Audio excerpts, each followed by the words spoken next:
सुनो जी, सर्कस देखने चलें? No, I am busy. उसमें एक लड़की ने बिना कपड़ों के शेर पे सवारी की है। बहुत जिद्दी हो गई हो, हर बात जिद करके मनवा लेती हो। चलो बहुत दिन हुए हैं शेर नहीं देखा।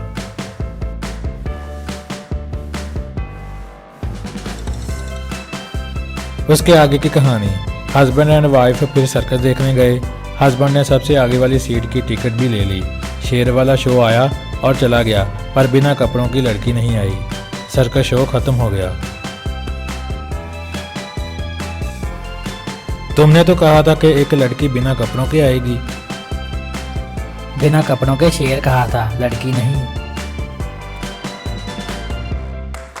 अगर आप लोगों को भी यकीन नहीं आया तो इस वीडियो को दोबारा देखें।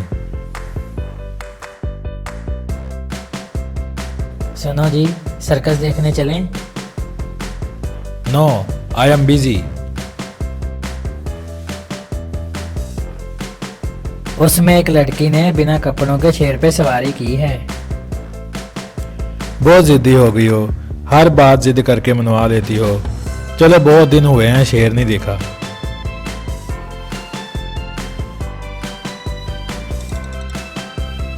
उसके आगे की कहानी। हस्बैंड एंड वाइफ फिर सर्कस देखने गए। हस्बैंड ने सबसे आगे वाली सीट की टिकट भी ले ली। शेर वाला शो आया और चला गया, पर बिना कपड़ों की लड़की नहीं आई। सर्कस शो खत्म हो गया। तुमने तो कहा था कि एक लड़की बिना कपड़ों के आएगी। बिना कपड़ों के शेर कहा था, लड़की नहीं।